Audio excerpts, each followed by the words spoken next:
नमस्कार बच्चों, गणित कक्षा में एक बार आपका फिर स्वागत है। तो हम आपकी पुस्तक की एक्सरसाइज 5.2 कर रहे थे, उसके 4 तक प्रश्न हम निकाल ले लिए थे। तो आज हम देखते हैं 5वां प्रश्न।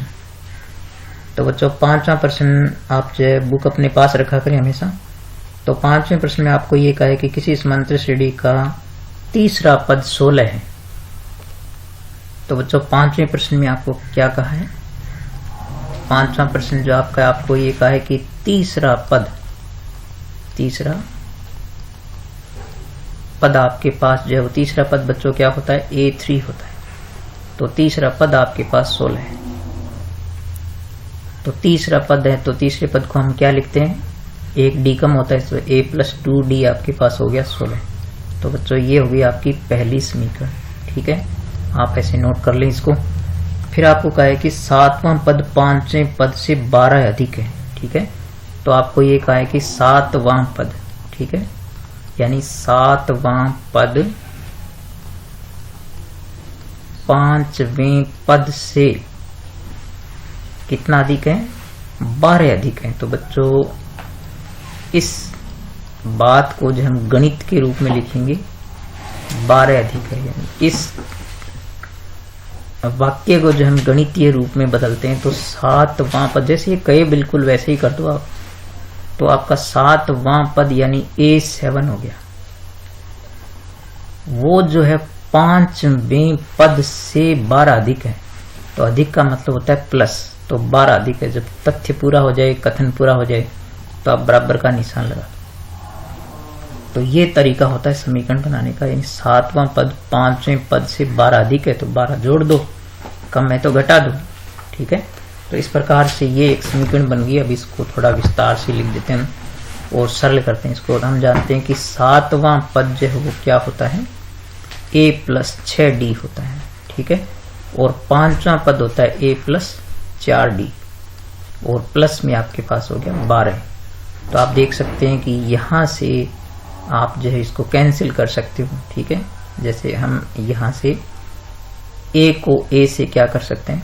कैंसिल कर सकते हैं। ठीक है, तो आपके पास बचेगा 6D और 4D यहां से। तो D वाले पदों को हम बाएं तरफ ले आते हैं, तो 6D माइनस हो गया 4D बराबर आ गया 12। तो इस प्रकार 2D बराबर क्या आ गया? 12 आ गया। तो D बराबर आपको हो गया 12/2 यानी 6, अर्थात सार्वंतर कितना आ गया? D क्या होता है? सार्वंतर होता है। तो इस प्रकार हमने कल भी हल प्रश्न किए थे, उसमें भी यही था कि जो D का मान आया था उसको हमने कौन सी समीकरण में रखा था? पहली समीकरण में रखा था। तो आप क्या करें? D के स्थान पर क्या रख दें? D के स्थान पर 6। समीकरण कौन सी में रख दें?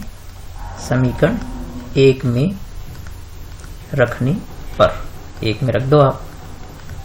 तो 1 में आप रखेंगे तो ये आपकी एक समीकरण है यहाँ पर। तो A + 2D है, तो A + 2 गुणा D लेंगे आप, तो D की जगह 6 ले लेंगे, बराबर आपके पास है 15। ठीक है बच्चों, नहीं सॉरी, यहाँ पर ये 16 है बच्चों, यहाँ पर मैंने गलत लिख दिया। ये आपके पास यहाँ पर क्या है? 16 है। तो यहाँ पर ये भी 16 हो जाएगा। ठीक है, ये यहाँ पर 16 हो गया।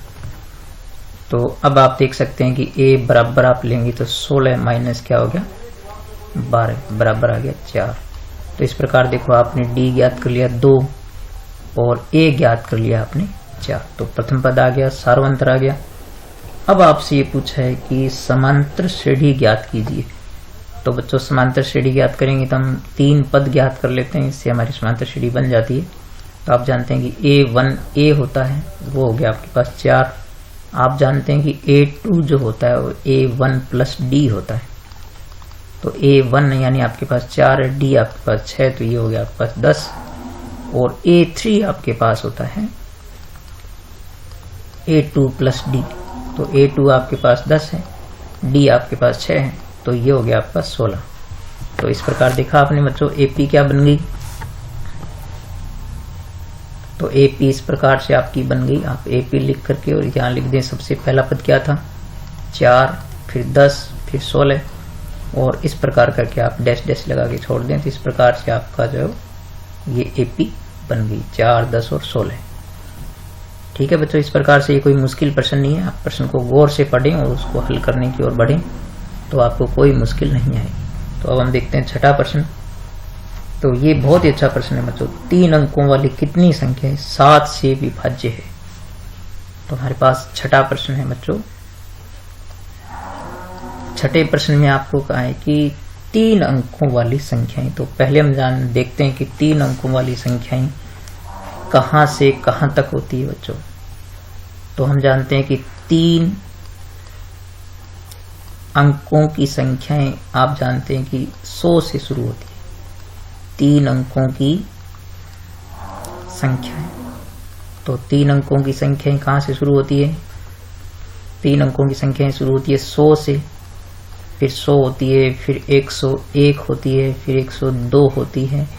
इस प्रकार आप देखते हैं कि अंत जो है उसका होता है 999 पर, क्योंकि 1000 में 4 अंक हो जाते हैं और 99 में 2 अंक होते हैं। तो ये होती है आपके पास 3 अंकों की संख्या। अब इसमें ये पूछा आपसे कि इसमें से 7 से भाग जाने वाली कितनी संख्याएं होगी, यानी 100 से लेकर 999 तक 7 से भाग जाने वाली संख्याएं कौन सी होगी। तो पहले बच्चों शुरुआत की संख्या जो हमें देखना होगा कि क्या होती है। तो हम देखते हैं कि अगर हम 7 का भाग लगाते हैं तो हम देखते हैं कि जब हम 100 में 7 का भाग लगाते हैं तो आपके पास जो है वो 2 शेषफल बचता है। तो यानी इसका मतलब 2 घटाने पर 98 आता है, 14 सत्ते 98 होता है। इसका मतलब इसके आगे आएगा 15 सत्ते 105। तो बच्चों इसके इस प्रकार से 7 से भाग जाने वाली जो समांतर श्रेणी बनेगी 3 अंकों वाली, वो हम इस प्रकार से लिखेंगे। तो हम यहाँ लिखेंगे 7 से विभाज्य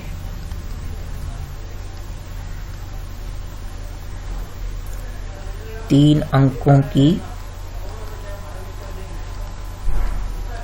समांतर श्रेणी। तो समांतर श्रेणी का पहला पद हमने देखा कि वो पहला पद बनेगा आपके पास 105, क्योंकि 15 सत्ते 105 होता है बच्चों।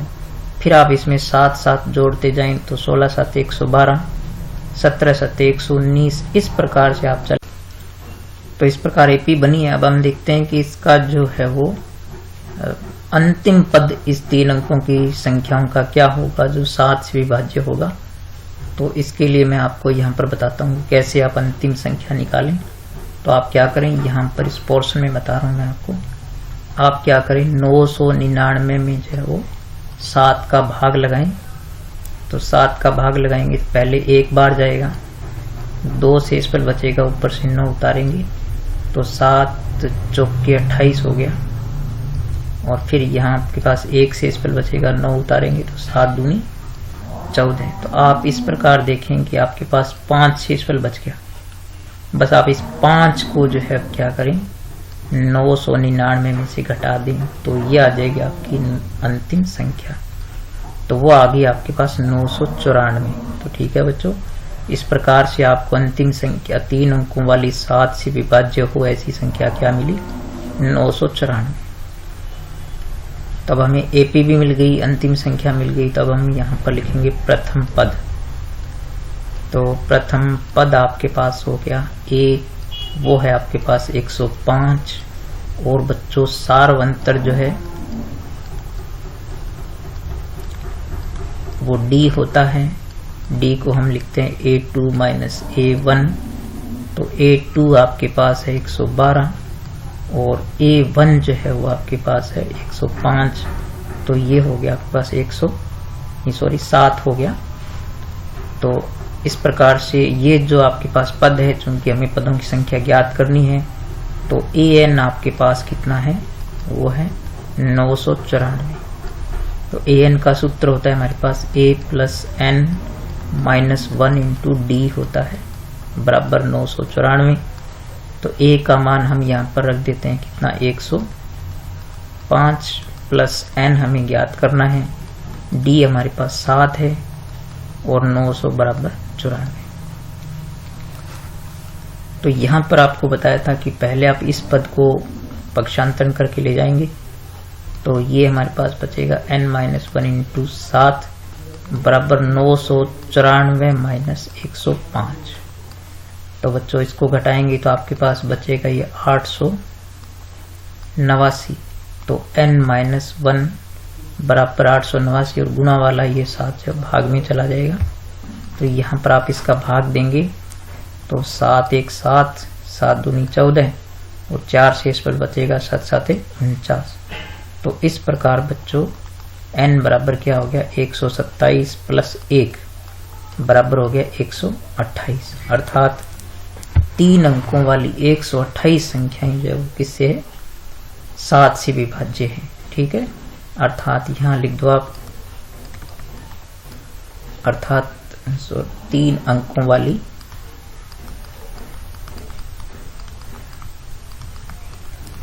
128 संख्याएं क्या है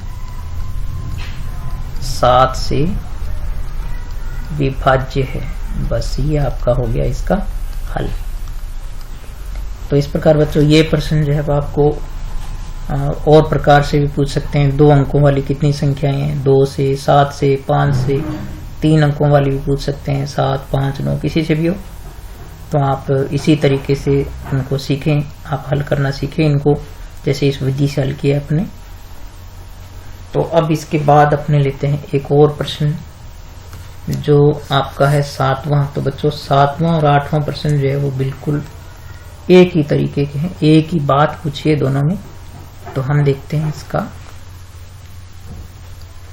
7वां प्रश्न देखते हैं। तो 7वें प्रश्न में आपको एक एपी दे रखी है बच्चों। तो एपी क्या दे रखी है आपको, एपी दे रखी है 10 7 4, 10,7,4। इस प्रकार से आगे आपको दे रखा है कि इसका जो अंतिम पद है इसका वो -62 है, का अंतिम पद से 11वां पद ज्ञात करना है आपका। अंतिम पद से 11वां पद पूछा आपसे। तो बच्चों यहां पर क्या है कि जैसे अंतिम पद मान लो किसी एपी का अंतिम पद है, तो यहां आप बाईं तरफ चलेंगे तो 62 से नीचे की ओर आप आएंगे। तो पूछा आपसे कि अंतिम पद से 11वां पद पहले पद कौन सा है। ठीक है, तो यहां पर आप देख सकते हैं कि आपका सार्वंतर जो है वो सार्वंतर क्या होता है, डी होता है, वो A2 माइनस A1 होता है। A2 आपके पास 7 है, A1 आपके पास 10 है, तो यह आ गया आपका -3। और आपका जो प्रथम पद है वो क्या है, प्रथम पद आप जानते ही हो, प्रथम पद A होता है, वो 10 है आपके पास। तो आप देख सकते हैं इस प्रकार से आपको A मिल गया, D मिल गया, और यहां पर जो है वो अंतिम पद, इसको आप AN कह सकते हो या L कह सकते हो। तो यहां पर आप लिखते हैं L। ठीक है, L हो गया -62। अब आपको पूछा है कि अंतिम पद से 11वां पद, तो आप ये सूत्र लगाएं, आप लिख दें अंतिम पद से पहले कौन सा 11वां पद, ऐसा लिख करके, और आप इसमें सूत्र लगा दें ये वाला L -N -1 इंटू D। तो बच्चों इस सूत्र में रख दो आप। तो L आपके पास है -62, N आपके पास है 11, क्योंकि 11वां पद पूछा आपसे इससे पहले। तो यहाँ पर आप लिख सकते हो कि N बराबर क्या आपके पास 11, और -1 इंटू D आपके पास क्या है -3 है। तो यहाँ पर आप देख सकते हैं कि -62, और बच्चों ये माइनस और ये माइनस गुणा होके प्लस हो जाएगा, और 11 में से 1 गया 10 हो गया, और गुणा में आपके पास आ गया 3। तो इस प्रकार से आप देखो कि -62 और प्लस में हो गया आपके पास 30, तो ये आ गया आपके पास -32। तो इस प्रकार से ये छोटा सा प्रश्न है जो कि मुश्किल नहीं है, बिल्कुल थोड़ा सा आप ये सूत्र याद कर लें तो कोई मुश्किल नहीं आने वाली आपको इसमें। तो इस प्रकार से आज हमने इसके जो है वो 5 से लेकर 8 प्रश्न लगभग हल कर लिए हैं। एक प्रश्न जो है मैं आपको और हल कराता हूँ इसका, तो वो हम देखते हैं 9वां प्रश्न देखते हैं इसका। तो 9वें प्रश्न के अंदर आपको क्या कहा है? 9वें प्रश्न में बच्चों आपको यह कहा है कि एक समांतर श्रेणी में 60 पद हैं, यानी समांतर श्रेणी में पदों की संख्या, ठीक है, समांतर श्रेणी में पदों की संख्या आपको बताइए कितनी है, यानी 60 पद हैं उसमें, तो n कितनी है? 60 है। आपको ये कहा है पदों की संख्या 60 है। फिर ये कह रहा है कि यदि उसका प्रथम पद और अंतिम पद क्रमशः ये है, तो इसके साथ साथ आपको और चीजें बता दी। आपको ये भी बता दिया कि प्रथम पद जो है वो आपके पास जो है वो a जो है ना वो 7 है, और साथ में अंतिम पद भी बता दिया बच्चों आपको। तो आपको अंतिम पद ही बताया। अंतिम पद जो है वो किसी श्रेणी का an होता है, तो अंतिम पद जो है वो आपके पास क्या है? an, वो आपको दे रखा है 125। तो यहाँ पर बच्चों आप क्या किया करें कि जब भी आप किसी प्रश्न को हल करें तो आपके पास जो सूत्र होता है वो मैं आपको बताऊं। सूत्र में जैसे हमने उस सूत्र को बार बार पढ़ा है, तो an बराबर a plus n-1 into D होता है। तो बच्चों यहाँ पर एक चीज ये होती है, दूसरी ये होती है, तीसरी ये होती है, चौथी ये होती है। तो बच्चों इन 3 चीज में से कोई 4 चीज में से कोई 3 देके चौथी चीज पूछ सकते हैं आपसे। तो हम यदि इस प्रश्न में देखें तो हमें देखो यहाँ पर n भी दे दिया, देखो हमें यहाँ पर a भी दे दिया, ये भी दे दिया, और हमें जो यहाँ पर ये an भी दे दिया, सॉरी a दे दिया, और ये यहाँ पर an दे दिया। तो क्या बच गया हमारे पास? हमारे पास बच गया ये वाला d, यानी d हमें नहीं दिया। तो बस हम इसी सूत्र में रखेंगे, इसको हल कर देंगे तो d हमारा ज्ञात हो जाएगा। तो हम सूत्र an वाला ही काम में लेंगे। तो an बराबर आप जानते हैं क्या होता है? a plus n-1 into D होता है। तो an कितना है आपके पास? 125 है, और a हमारे पास कितना है? 7 है, और n हमारे पास है 60, और -1 इंटू डी हमें जो है वो पूछा है। तो 7 पहले इधर जाएगा, तो 125 - 7 बराबर हो गया 59 गुणा डी। अब आप जानते हैं कि ये 118 हो गया घटाने पर, और ये गुणा वाली राशि भाग में जाती है दूसरी तरफ। तो इस प्रकार से डी आपके पास, इसको काटेंगे आप तो 59 दूनी 118 होता है, तो डी कितना आ गया? बस 2 आ गया बच्चों। तो अब हमसे पूछा है कि उसका 32वां पद। तो बच्चों 32वां पद आप जानते हैं क्या होता है? 32वां पद होता है a32।